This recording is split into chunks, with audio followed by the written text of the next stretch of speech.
సమాధానం కావాలన్నా, మీకు ఆనందం కావాలన్నా యేసు ప్రభు మిమ్మల్ని చాలా ప్రేమిస్తున్నాడు. ఎప్పుడైనా ప్రేమించే దేవుడు అనే పదం విన్నారా? ఓకే, దేవుడు అంటే శక్తిమంతుడు, బలవంతుడు, గొప్ప దేవుడు, పవర్ఫుల్ గాడ్, ఇవన్నీ వింటాం కదా. కానీ యేసు ప్రభులో ఒక విశిష్టత ఉందండి.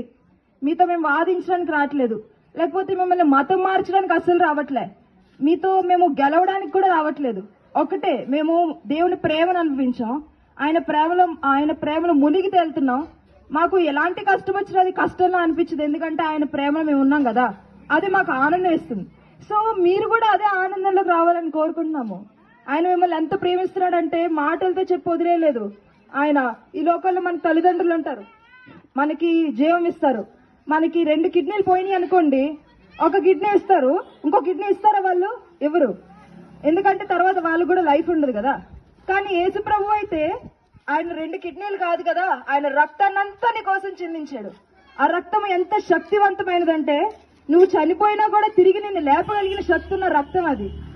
ఆయన చనిపోయాడు, సమాధిలో ఉండలేదు, తిరిగి 3rd డే లేచిన ఒక్కటే ఒక దేవుడు ఎవరైనా ఉన్నారా అంటే ఆయన యేసు ప్రభు వారు. ఆయన ఈ లోకానికి ఎందుకు వచ్చారో తెలుసా? నిత్య జీవం ఇవ్వడానికి వచ్చారండి. మన